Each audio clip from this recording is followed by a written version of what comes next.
আয়াত পড়েছে আউযু বিল্লাহি মিনাশ শাইতানির রাজিম বিসমিল্লাহির রহমানির রহিম ইয়া আইয়ুহাল্লাযীনা আমানু একবার জোরে বলেন সুবহানাল্লাহ। যেখানে আল্লাহ বলতেছে ঈমানদারের উপর বেশি ইশারা করেছে নত্তাকুল্লাহ ওয়া কুনু মা'আস সাদিকিন। একবার সবাই বলেন তো মারহাবা মাশাআল্লাহ। যাক শুনবেন আপনারা, আল্লাহ বলতেছে এই ঈমানদার বান্দা তোমরা আমাকে ভয় করো। কাকে ভয় করার কথা বললেন?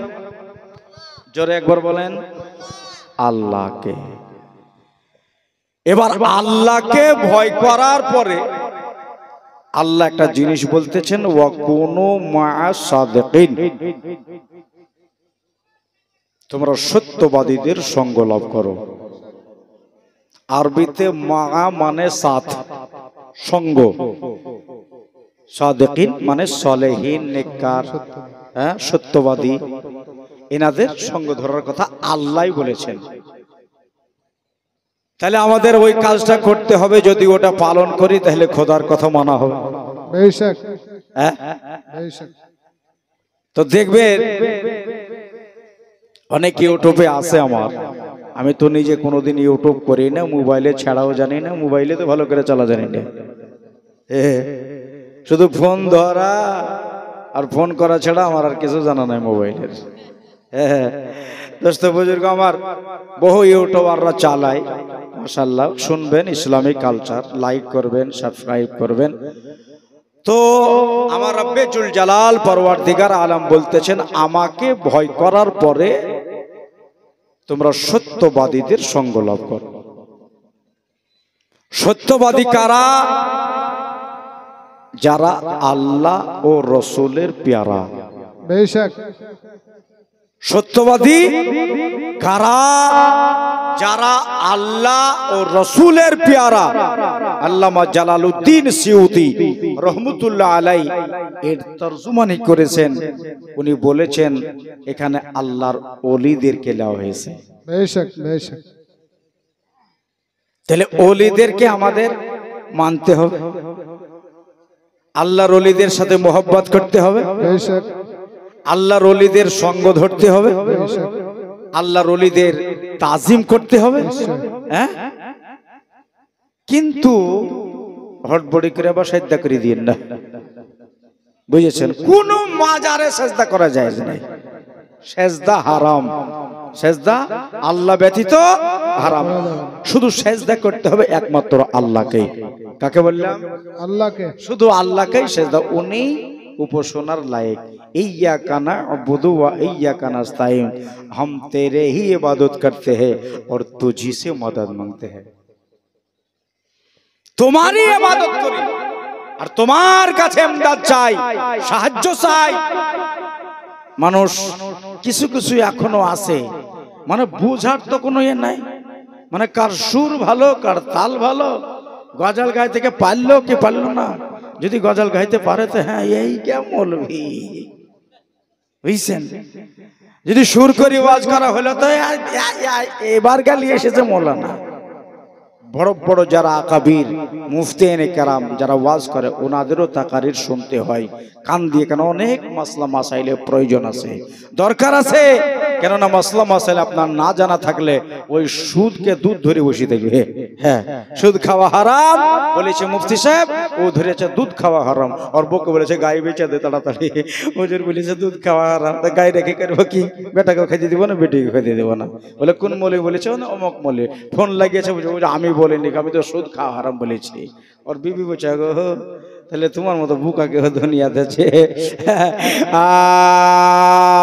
দয়ার নবী গো আমার, মায়ার নবী গো আমার, একবার ডেকে নাও তেবান গো রেতে মল যেতে চাই তোমার দারেতে মল যেতে চাই তোমার দারেতে। জোরে বলে দেন সুবহানাল্লাহ। মায়ার নবী গো আমার, দয়ার নবী গো আমার, একবার ডেকে নাও তেবান গো রেতে মল যেতে চাই তোমার দারেতে মল যেতে চাই তোমার দারেতে। ওরে কত আসে উম্মত তোমার আছে ভারত দেশে, কত ফকির কত দরবেশ কাঁদে পাগল ভেসে লো বেজে কাঁদে পাগল ভেসে। একবার সারা যদি হয় যাব নবীজি রওজায়, সারা যদি হয় যাব নবীজি রওজায়, মলের কথা বলিব মাজারেতে মল যেতে চাই তোমার দারেতে মল যেতে চাই তোমার দারেতে। বলেন সুবহানাল্লাহ। এই যে মাসটা গেল, এটা মাসের নাম হলো রবিউল সানি 11 তারিখ। আর এর পিছলেওয়ালা মহিনা, এর পেছে যে মহিনাটা গেল ওটা হলো 12ই রবিউল আউয়াল শরীফ। ওটাকে মাহে নূরও বলা হয়, কেন ওটা নবীর আগমনের মহিনা। প্রসঙ্গে একটা শের লিখেছিলাম, ইউটিউবে শুনেছে যে 12 রবিউল আওয়ালেতে সোমবারে রদিনে দয়াল নবী কামলি ওয়ালা আসিলেন ত্রিভুবনে, নবী গো আসিলেন ত্রিভুবনে। আজ একবার সুবহানাল্লাহ বলে দেন। নবীর শান শওকত চলছে। 12 রবিউল আওয়ালেতে সোমবারের দিনে দয়াল নবী কামলে ওয়ালা আসিলেন ত্রিভুবনে, দরদি আসিলেন ত্রিভুবনে। আজ উম্মতের মায়াতে পড়ে কান্দে সেজদাতে, উম্মতের মায়াতে পড়ে কান্দে সেজদাতে। দেখো আমেনার ঘরে ওই ভোরেতে মন যেতে চাই তোমার দারেতে মল যেতে চাই তোমার দারেতে। আবু বকর আমারে ওসমান আলী সারি জলে কেমন ভালোবেসেছিল নবী পাকের সনে। দেখো না নবী পাকের সনে, যদি ভালোবাসতে হয় সুবহানাল্লাহ বলেন, যদি ভালোবাসতে হয় আমার নবী মুস্তাফায়ে ভালোবাসো নবীকে হৃদয়েতে মন যেতে চায় তোমার দারেতে মল যেতে চায় তোমার দারেতে। দয়ার নবী গো আমার, মায়ার নবী গো আমার, একবার ডেকে নাও তেবান গো রেতে মল যেতে চায় তোমার দারেতে মল যেতে চায় তোমার দারেতে। শেষ একটা ছন্দ লিখেছে যে আমার দিবালা গোলাম তোমার ডাকি বারে বারে, কাছে টেনে জায়গা দিও নবী কঠিন মহাসারে, দরদে কঠিন মহাসারে। যদি খুশি হও যপনে দেখা দিও স্বপনে, খুশি হও যপনে দেখা দিও স্বপনে। এই আর যে তোমার কদমেতে মল যেতে চায় তোমার দারেতে, মল যেতে চায় তোমার দারেতে।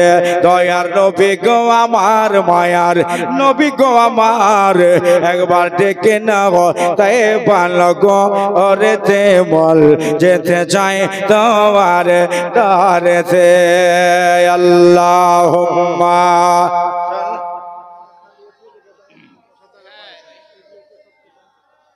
মৌলানা মুহাম্মদ সৈয়দনা মৌলানা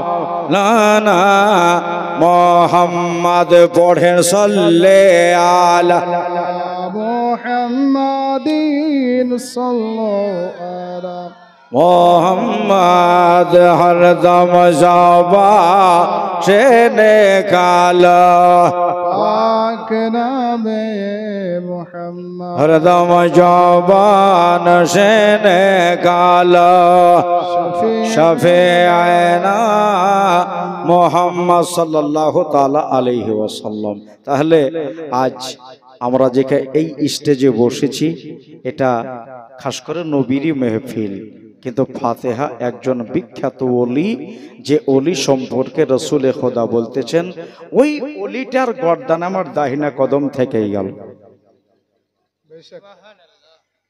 আর আব্দুল কাদেরের দাহিনা কদম সারা পৃথিবীতে যত আউলিয়া আছে সবার গর্দানে রইল। বেশক সুবহানাল্লাহ।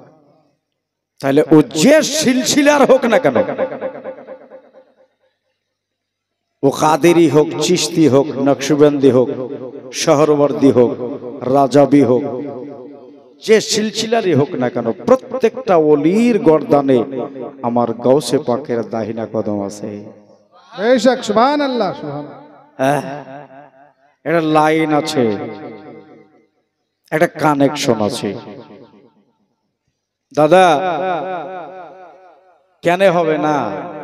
এই জন্য তো নবী বলছে দোয়া হলো ইবাদতের মগজ।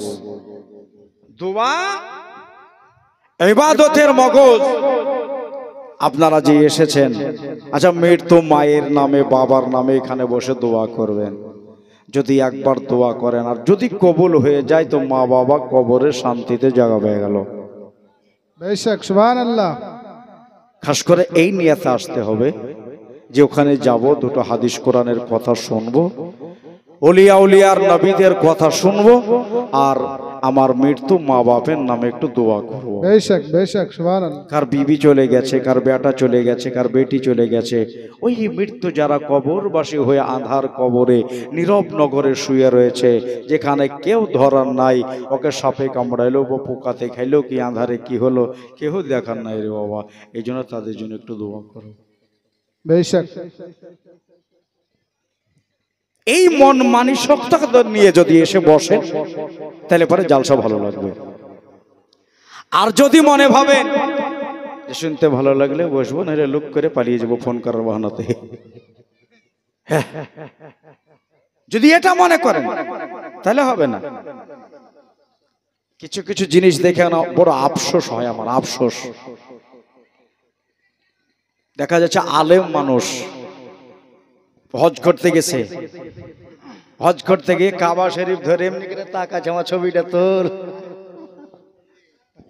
নিয়া তো ফটোর দিকে গ্রামের লোক দেখবে, হ্যাঁ যে হ্যাঁ অমুক জনা গেছে, যে হজে গেছে, ওর কাবার দিকে খেয়ালই নাই, দুয়ার দিকে খেয়াল নাই, ফটো তোলার দিকে খেয়াল লিখছে হবে, ওর নিয়াত অন্যদিকে চলে গেল। আচ্ছা নামাজ পড়তে যদি দাঁড়িয়ে, নামাজ পড়তে এমনি করে নিয়াত করে দাঁড়িয়ে গেলেন, এদিক ওদিক তাকার আপনার ধ্যান ভঙ্গ হবে না? নামাজ তো ফাঁসে হয়ে যাবে। হ্যাঁ, তাহলে পরে আপনি যদি হজ করতে গিয়ে কাবা শরীফের দিকে খেয়াল না করে, এমন কাবা শরীফ একটা জায়গা আমাদের নবুয়াত দ্বিতীয় খণ্ডতে হযরত আদম আলাইহিস সালামের ঘটনাতে লেখা আছে, আদম নবী বলছে আল্লাহ কাবা বানিয়ে কি করবে? তো হযরত আদমকে বলতেছেন, এই আদম ওই কাবা শরীফের কাছে গিয়ে যে দোয়া করবে তাকে আমি মাফ করে দিব, যার জন্য দোয়া করবে ওকেও মাফ করে দেব। বেশক সুবহানাল্লাহ। বেশক জি, যে দুয়া চাইবে নিজের মাগফিরাতের জন্য, আমি ওকে ক্ষমা করে দেব। আর ওই কাবাতে দাঁড়িয়ে দাঁড়িয়ে, ওই কাবা সারহানে দাঁড়িয়ে, কাবার চত্বরে দাঁড়িয়ে যার জন্য দোয়া করবে, আমি আল্লাহ ওনাকেও মাফ করে দেব। বেশক সুবহান আল্লাহ। বেশক। তাহলে খেয়ালটা কোন দিকে থাকতে হবে? আল্লাহ তুমি আমাকে ক্ষমা করে দাও, আমার আহলে বরকতকে ক্ষমা করে দাও, আমার দেশবাসীকে ক্ষমা করে দাও। হ্যাঁ, এদিকে না করে এদিকে তাকায়, তোল তোল তাড়াতাড়ি তোল। বড় আফসোস লাগে। অথচ আলেম, একজন হয়ে গেছে এবছর, ওর মা ঘাড়ে চড়তে চাইছে না। জোয়ান মানুষ, আমি কেন ঘাড়ে চড়বে বেটা? চাই পেয়ে ধরে ঘাড়ে দিলে আপাকে কাপড় চোপড়ে দিকে উঠে ধুয়ে যায়। দেখবেন ফেসবুকে মেলা দেখা যায়। তাহলে এই পৃথিবীটা আছে তো ওই জায়গায়, কিন্তু মানুষের মন মানসিকতা কোন দিকে গেছে? মা, আমার দিদিরা, যারা আমার দরদিরা এসেছেন, একটা কথা মানবেন, একবার সামনে থেকে এসে বসবেন, একটু আজ আমি শুরু করব। ভাই, শুধু মায়েদেরকে বলিনি, একটু আপনারা ইশারা দিয়ে দেন। মেয়েদের চাইতে পুরুষের দ্বিগুণ বুদ্ধি বেশি। মেয়েদেরকে নিষ্ফুল আকল বলা হয়েছে, পুরুষের চাইতে অর্ধ বুদ্ধি। হ্যাঁ, ওরা যদি শুনে তো আপনারা সোহান আল্লাহ। সোহরাব 500 টাকা দিয়েছে ঈদগাহ লাগে। আল্লাহ সোহরাব ভাইয়ের দানকে কবুল করো, আমিন সুম্মা আমিন। সুবহানাল্লাহ। একবারে লাইন দিয়ে ঠিকঠাক করে বসে যান। শুধু একটু আমার গওস পাকের কথা বলে, আমাকে ওহুদের যুদ্ধের কথা আজকে বয়ান হবে এখানে, বলে দেওয়া হয়েছে। সুবহানাল্লাহ। ভাই, আপনারা রাগ করেছেন? ও দরদি ভাই, একটু আধ ঘন্টার লেগে আসেন, না হলে জি, দরকার হলে একটু পরে চলে যাবেন, তাও ভালো। হ্যাঁ, সুবহানাল্লাহ। আসেন, চলে সবাই চলে আসেন, একটু একটু আগে চলে আসেন। আসেন ভাই, সুবহানাল্লাহ। চলে আসেন, চলে আসেন। মোমেন মোমেনা শোনো গো, নবের দেওয়ানা, যদি ডাকে দয়ার নবে, যদি ডাকে মায়ার নবে, তাহলে যাবে সোনার মদিনা। জোরে সুবহানাল্লাহ বলেন। এই নিজেই লেখি আর নিজেই পড়ি, দেখবেন ভালো লাগবে। শোনেন মোমেনা, শোনো গো নবের দেওয়ানা, যদি ডাকে দয়ার নবে, যদি ডাকে মায়ার নবে, তাহলে যাবে সোনার মদিনা। সোনার মদিনা। আল্লাহ হলেন দেনেওয়ালা, রসুল হলেন বাটনে ওয়ালা। আমার নবীজির নাই তুলনা, যদি ডাকে দয়ার নবে, তাহলে যাবে সোনার মদিনা। সোনার মদিনা। মায়েদের স্টেজ ফুল, ওরা ভর্তি হয়ে গেছে। এবার কমিটি ভাইদেরকে বলবো মায়েদের জন্য জায়গা আলাদা করে করতে, সামনে কটা বসার জন্য আছে, আপনারা এসে চুপচাপ বসে যান। আমার গৌস পাকের দিন চলছে, রাত চলছে। মা হলো ভালো, বাবাও হলো ভালো। এদিকে খেয়াল করবেন, হযরতে আব্দুল কাদের জিলানীর মাও ভালো, বাবাও ভালো। যদি বাপ তারিখর হয় আর মা যদি হাট করানি হয়, ওই বাড়িতে আল্লাহর ওলি হবে? হবে? হ্যাঁ, আমার হুজুর আব্দুল কাদের জিলানীর বাবার নাম হলো আবু সালে। কি নাম বললাম? এর মানে কি? আবুন মানে আব্বা, সালেহুন মানে নেককার, নেক বাবা। আরবিতে আবু সালে, নেক বাবা। ইনার মায়ের নাম ছিল ফাতেমা, কিন্তু গওস পাকের জীবনীতে লেখা আছে ওনার মাকে ওনার নানারা ফাতেমা বলে খুব কম ডাকতেন, ওনাকে উম্মুল খাইর বলে ডাকতেন। আরবিতে উম্মুন মানে মা, খাইরুম মানে উত্তম। সকালবেলাতে আজানে শুনেন, আসসালাতু খাইরুম মিনান নাউম, এই যে নওম, ঘুম, নওমের মানে হচ্ছে ঘুম। ঘুম অপেক্ষা অতি উত্তম নামাজ। তো উত্তম কোনটার মানে হইল? খাইরুম মানে উত্তম, ভালো। তো উম্মুল খায়ের এর মানে হইল ভালো মা। বাবার নামের মানে হইল ভালো বাপ, নেককার বাপ। আর মায়ের নামের মানে হইল ভালো মা। আর এই গর্ভে কি আল্লাহ খারাপ সন্তান দিবে? বাপও হইল একজন বিখ্যাত ওলি, অট্টালিকার দিক দিয়ে কমা সমা ছিলেন না, মাল দৌলতের দিক দিয়েও কমা ছিলেন না, টাকা পয়সাওয়ালা মানুষ ছিলেন, কিন্তু ইনি খোদা ভীরু মানুষ ছিলেন, ইনি আল্লাহ ভীরু মানুষ ছিলেন। আপনারা ওয়াজে শুনেছেন, দেখেন করো এই তাকওয়াওয়ালা মানুষ মাঝে মাঝে সফর করতে ভালোবাসতেন। চলে যেতেন 10-15 দিনের জন্য বাড়ি থেকে বেরিয়ে। বিয়ে শাদী হয়নি, অথচ ছোট্ট থেকে আল্লাহ আল্লাহ করা মানুষ, আল্লাহকে ভয় করা মানুষ, ইনার কলবটাকে জাগিয়েছে আল্লাহর জিকিরে। জোরে বলেন। আর আল্লাহ বলতেছেন কলব জিন্দা হয়, জাগ্রত হয়, মুতমাইন হয়, ইতমিনান হয় আল্লাহর জিকিরেই।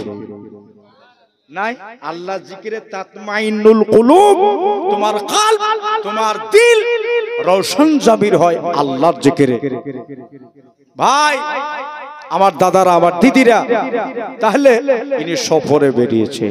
এতে জরুরতি কিছু জিনিস, খুব খেয়াল, জরুরতি কিছু জিনিস, হয়তো 2টা তহবন, 2টা পাঞ্জাবি, 2টা জামা, যাই কিছুদিন ঘুরে আসে সফরে, দেশ বিদেশ কাটাবো, আল্লাহ বিল্লাহ করব, মানুষদেরকে বুঝাবো, হয়তো ইসলামের রাস্তায় নিয়ে আসব। কোথাও যদি বসে বসে আমি যদি আল্লাহর কথা বলি, রাসূলুল্লাহর কথা বলি, আর তাদের ভিতর থেকে একজনও যদি অন্তত ইসলামের দিকে হয়ে যায়, আমার বেড়া পার হয়ে যাবে। কাতলামারি, দেওয়ানপাড়া, এদিকে সুপারি গোলা, হেরামপুর, যে এখানের মানুষ এসেছেন ভাই আব্দুল মন্ডল, 200 টাকা নামে দোয়া হবে ইনশাল্লাহ। তো ইনি রাস্তা দিয়ে চলে যাচ্ছেন, যেতে যেতে যেতে যেতে ক্ষুধা লেগেছে। কিছুক্ষণ চলার পরে কেনারার ধার দিয়ে চলে যায়, দেখতেছেন ওই পানিতে ভাসতে ভাসতে একটা লাল টকটকে আপেল চলে আসছে।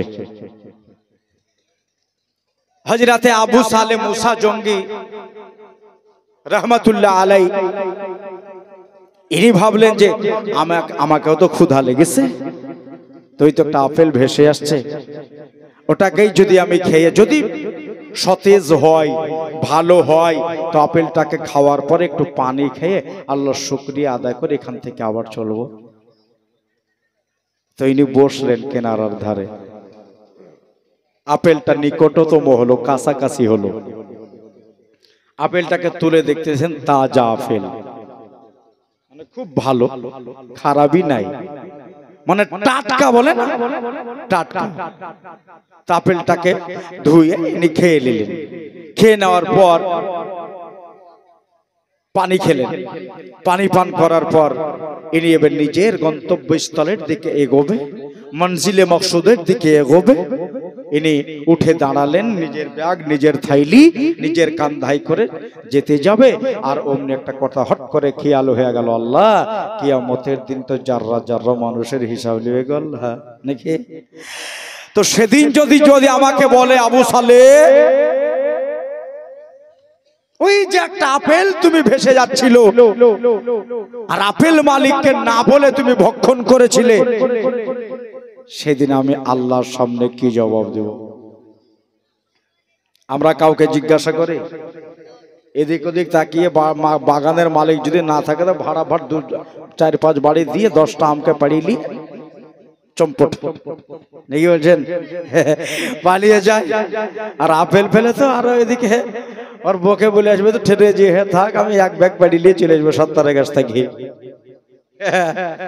বললাম মাওলানা, ই আল্লাহ, যদি তুমি আমার হিসাব নাও, সেই দিনে হিসাব দিতে পারবো না, তবে আপেল মালিককে আমার খোঁজাই বাহুল্য।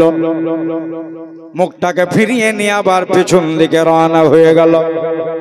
আমার দাদারা, আমার ভাইয়েরা, আমার মা বোনেরা, সম্মুখে একটু এগোতেই দেখতেছেন এক বিরাট বাগান, আপেলের গাছ ঝুলে ঝুলে কেনারার দিকে রয়েছে। দেখতেছি একজন মানুষ ওই বাগানের মাঝখানে চুপ করে বসে আছে। আমি কাছে গেলাম, কাছে যাওয়ার পরে আমি সালাম দিলাম, আসসালামু আলাইকা ইয়া আব্দুল্লাহ। উনি সালামের জবাব আমারে দিলেন। দুইজনের কথাবার্তা শুরু হলো, দুইজনের কালাম শুরু হলো। যে আপনার বসে রয়েছে বাগানের ভিতরে, ইও হলেন একজন কামেল মুর্শিদ। জোরে বলেন সুবহানাল্লাহ। একজন কামেল আল্লাহর ওলি বসে আছে। সালাম দিয়ে কালাম শুরু হলো। চাচা গো, একটা কথা বলতে চাই চাচা। বলে কি বাবা? বলে তুমি কোথা থেকে আসছো? বলে চাচা আমি তো এই গ্রামেরই মানুষ, সম্মুখে আমার বাড়ি, আমি সম্মুখে আমার গ্রামে বাড়ি। বলে হুজুর আপনার সাথে এই জন্য আমি দেখা করতে এসেছি। এই বাগানটা কার, আপনার না অন্যের? ইনি বললেন বাগানটা আমারই। বলতেছে হুজুর এই বাগানে একটা আপেল পড়ে নদী দিয়ে ভাসতে ভাসতে যাচ্ছিল। সম্মুখে গিয়ে আমি আপেলটা পাই, আপেলটা তুলে আমি খেয়ে নিয়েছি। এই জন্য খাবার পরে আমি বুঝলাম আপেল মালিককে একটু বলা দরকার আছে। ইয়ে বাগানের মালিক রে, বলেন ওই আপেলটার কত দাম হবে? যদি আপনি মাফ করে দিতে পারেন আমারে মাফ কইরা দেন, আর যদি মাফ না দেন তাহলে বলেন আপেলের কত দাম লাগবে? আল্লাহর ওলি আপেল বাগান মালিক আপনার দেখতেছে, ছেলে দেখেছি মেলা, কিন্তু এইরকম ছেলে আমি দেখি নাই। এইরকম ছেলে আমার একটা দরকার আছে। জোরে বলেন সুবহানাল্লাহ। এরকম ছেলে আমার একটা দরকার আছে। বললো বাবা ওই আপেলের দাম আমি নেব, কিন্তু কত দিতে হবে চাচা? বলছে আপেলের দাম তো বহু লেগে যাবে। বলে যা লাগবে আমি আপনারে দেব।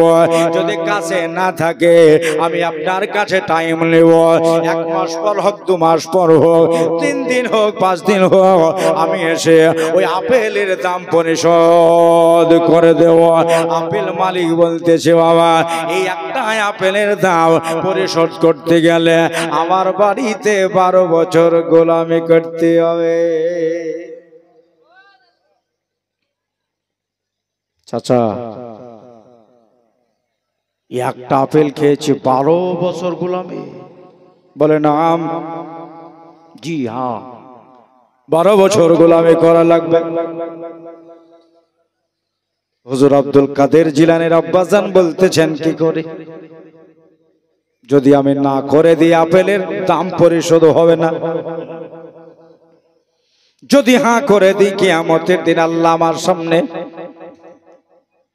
আঙ্গুল তুলতে পারবে না, কুদরতে আমার দিকে আঙ্গুল উঠাতে পারবে না।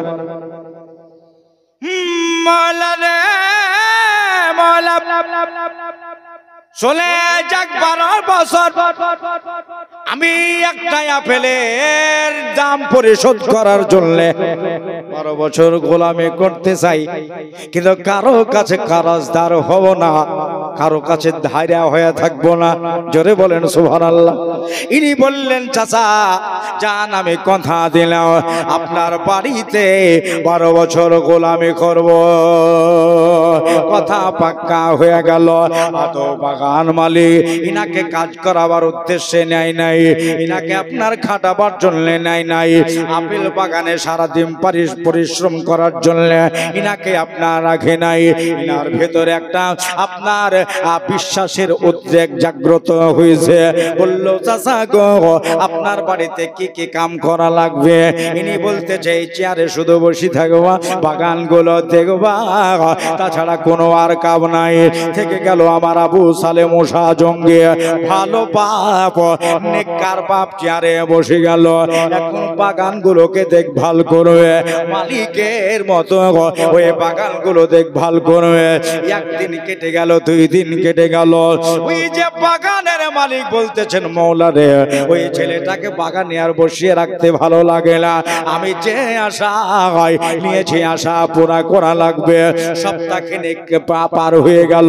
একদিন বাগানে এসে আমার গাউস পাকের আব্বাকে বলতেছিল, ও বাবা আবু সালেহ, তোমার 12 বছর যদি এই বাগানে কাটিয়ে দাও, তোমার জীবন যৌবন অনেকটা পার হয়ে যাবে। তারা করে যদি 1 ঘন্টায় ওই পারিশ্রমিকটা যদি হয়ে যায়, 1 ঘন্টায় যদি ওই কাজটা হয়ে যায়, বলো তুমি করবা কিনা? আবু সালেহ মুসা বলতেছেন, চাচাজি 1 ঘন্টায় কি করতে হবে বলেন? যদি বুক দিয়ে ছেঁচড়িও হয় আমি কাজটা করে পরিপূর্ণ করব। ও আমার ভাইরা, আমার মা বোনেরা বলতেছেন, বাবা রে, আমার বাড়িতে আমার একটা মহিলা আছে, আমার একটা নিজের মেয়ে আছে, ওই মেয়েটার সাথে তোমার বিয়ে দেব। আবু সালেহ সাহেব বলতেছেন, চাচা গো, আমার সাথে ইয়ার কি করছেন, মজাক করছেন? আপনার শান শৌকাত কোথায়? আমি আপনার রাস্তার মানুষ, আপনি এত বড় বাগানের মালিক, এত বড় ফলের মালিক, আপনার অনেকটা বাগান রয়েছে, টাকা দিক দিয়ে মানে ধনাঢ্যবান, আর আমি রাস্তার মানুষের সাথে আপনার মেয়ের বিয়ে দেবেন? আমার সাথে মজাক করছেন না হাসি করছেন? বলল, বাবা না না, আমি মজাক করি নাই রে, আমি হাসি নাই, সত্যি বলতেছি, আমার মেয়ের সাথে তোমার বিবাহ দেব। আমার দাদার, আমার ভাইয়েরা বলতেছেন, বাবা আমার মেয়েকে কে বিয়ে করবে? তোমার সাথেই আমি দেব। বলে, চাচা কেন, কিছু হয়েছে নাকি? বলে, আমার মেয়ে হলো প্রতিবন্ধী, 2 পা নাই, ল্যাংড়া মেয়ে। আমার মেয়ে 2 হাত নাই, হাতে লুলো। আমার মেয়ে কানে বহরা, চোখে দেখতে পায়। ওরে বাবার এতগুলো খুঁত, জি, পা নাই, হাত নাই, 2 চোখ নাই, 2 কান নাই, এটা কেমন করে হতে পারে? আমার গাউসে পাকের আব্বাজান, বড় পীর সাহেবের আব্বাজান বলতেছেন, এতগুলো করতে হয় না, 1 হাত নাই, জানি কোন মেয়ের একটা পা নাই, হইতে পারে হয়তো 2টা চোখই আল্লাহ দেয়নি, হইতে পারে, কিন্তু এতগুলো খুদ কোনো মানুষের দেখা যায়নি, 1 কান নাই, 1 চোখ নাই, এইরকম মেয়েরাও ঘর সংসার করছে, একটা পা নেই, ওই মেয়েটাকেও বিয়ে করে ঘর সংসার হচ্ছে। মাওলা গো, তুমি ইনার মেয়েকে এতগুলো খুদ তুমি বানিয়েছো। চোখ 2টা বন্ধ করলেন, বন্ধ করার পরে বলতেছেন, আল্লাহ তুমি এর মেয়েকে এত তুমি খুঁত তুমি বানিয়েছো, তবে ইশারা বোঝা গেল ইনার মেয়ের কোনো খুঁত নাই। 2 চোখ খুলে তাকিয়ে বলতেছেন, চাচা জান, আপনারে কথা দিলাম, আপনার ওই খুঁতওয়ালা মেয়েটাকে আমি বিয়ে করব। জোরে বলেন সুবহানাল্লাহ। বিয়ের কাজ সম্পূর্ণ হলো। আব্দুল কাদের জিলানীর আব্বাজানের বিয়ে হয়ে গেল, মা ফাতেমার সাথে মানে উম্মুল খায়েরের সাথে বিয়ে হয়ে গেল। সারাদিন চলে যাওয়ার পরে সন্ধ্যা বেলাতে মাগরিবের নামাজ আদা করলেন। বিবির কাছে এখন পর্যন্ত যায় নাই, এশার আযান হয়ে গেল। এশার নামাজ পড়ে এবারে খাওয়া দাওয়া করে এখন বিবির কাছে নিজের মিয়াকে, নিজের শওহারে মুহতারামকে, নিজের স্বামীকে পাঠিয়ে দেবে। আমার আবু সালেহ সাহেব আপনার দরওয়াজার কুণ্ডি খুলে ঘরের ভিতরে গেলেন। নিজের বিবি বসে রয়েছে ঘরের ভিতরে, আমি যেন তাকিয়ে দেখলাম, আমি নিজে দৃষ্টিপাত করলাম, আল্লাহর কসম আমার বিবি আল্লাহর কোরআন শরীফের তেলাওয়াত করছে। বলো, 2 চোখ যদি না থাকে কোরআন শরীফ কেমন করে দেখে দেখে পড়বে? সম্মুখে কোরআন শরীফ রাখা আছে, ইনি কোরআন শরীফের তেলাওয়াত করছে। বিবিকে দেখে স্বামী বলেন, আলহামদুলিল্লাহ। বিবি রে, আসসালামু আলাইকুম, আমার সালামটা গ্রহণ করো। বিবি কোরআন শরীফ বন্ধ করে নিজের আপনার নিজের শওহারের দিকে, নিজের মিয়ার দিকে, নিজের স্বামীর দিকে দিকে যে দেখতেছেন আমার স্বামী আল্লাহ তুমি এরকম বানিয়েছো। স্বামীকে দেখে আলহামদুলিল্লাহ বললেন। বিবির পাও ভালো, বিবির হাতও ভালো, বিবির চোখও ভালো, বিবির আপনার কান বেহরা নয়। বিবি গো তোমার আব্বা এতগুলো খুদ কেন বয়ান করলো, হাত নাই পা নাই এইরকম কেন বলে? বাবার সাথে কি কোনো ঝামেলা হয়েছে? বাবার সাথে কি কোনো রকমের কটু কথা হয়ে গেছে? নিজের মায়ের সাথে বাবা এত বড় দুশ্মনী করতে পারে না। বলতেছেন হুজুর আমার আব্বা বড় ভালো, আব্বার নামে এরম বলবেন না, আমার মা বড় ভালো। কেন এই কথা বলেছেন জানেন? আমি কোনোদিন বাড়ি থেকে বাইরে যাই না, আমাকে দুনিয়ার কোনো মানুষ দেখতে পাই না, গ্রামের লোকের সাথে কথা বলি না, গ্রামের লোকের কথাও শুনি না। এই জন্য আমাকে বলে বহরা, অন্য পুরুষের মুখ দেখি নাই, এই জন্য আমাকে আমার আব্বা বলে চোখ নাই, আন্ধে কানা বলে আমাকে বলে, বাইরে যাই না এই জন্য ল্যাংড়া বলে। ভাইজান ভাইজান মা ভালো বাবাও ভালো, দুইজনের সঙ্গে স্পর্শে আল্লাহ একটা পেটে সন্তান দিয়েছে।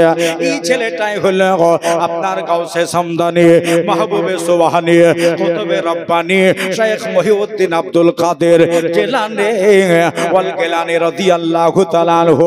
মায়ের পেটের ভিতরে ভরা আছে, ইতিহাস খুলে দেখো, তারিখে গাউসে পাক।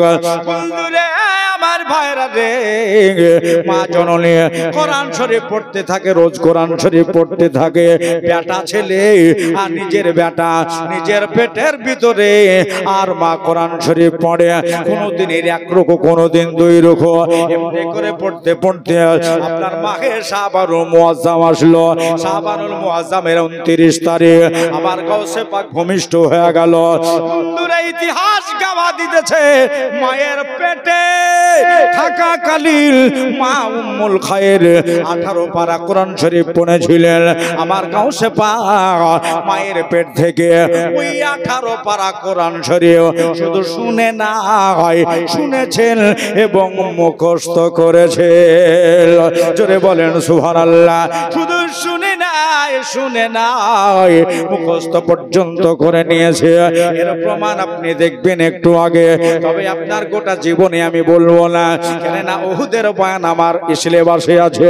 আমার দাদারা, আমার ভাইরা, আমার মা বোনেরা, মা ভালো মা আর ভালো বাবার সংস্পর্কে একটা সন্তান হইল, সন্তান জন্ম হইল, আব্দুল কাদের নাম রাখা হইল। ইনি আল্লাহর বান্দা। জোরে বলেন কাদেরুন মানে আল্লাহ, আল্লাহর এটা আপনার আল্লাহ কাবি নাম। এই যে কাদের আর আব মানে হচ্ছে বান্দা, আল্লাহর বান্দা ছেলের নাম রাখা হলো। মা দোয়া করে রব্বুল আলামিন, ছেলে তো রূপেও ভালো, ছেলে গুণেও ভালো, চারিদিক দিয়ে ভালো মাওলা, কিন্তু আল্লাহ গো আমার ছেলেকে তুমি সুলতানুল আউলিয়া বানিয়ে দিও। ভুলবো না গো নবী জীবনে তোমায় ভালোবাসি যে তোমারে, ভুলবো না গো নবী জীবনে তোমায় ভালোবাসি যে তোমারে, ভালোবাসি গো ভালোবাসি গো, শুধু মুখে নয় অন্তরে গো, অন্তরে গো, অন্তরে গো। বলা গো নবী জীবনে তোমায় ভালোবাসি যে তোমারে, বলবো না গো নবী জীবনে তোমায় ভালোবাসি যে তোমারে। আল্লাহুম্মা, জোরে পড়েন, সাল্লি আলা সাইয়্যিদিনা মাওলানা মুহাম্মদ ওয়া আলা আলি সাইয়্যিদিনা মাওলানা মুহাম্মদ সাল্লি আলা মুহাম্মাদিন صلی علی محمد হরদম ইয়াবাসেনে কালো পাক নামে মোহাম্মদ হরদম ইয়াবাসেনে কালো শাফিয়েনা মোহাম্মদ সাল্লাল্লাহু তাআলা আলাইহি ওয়াসাল্লাম।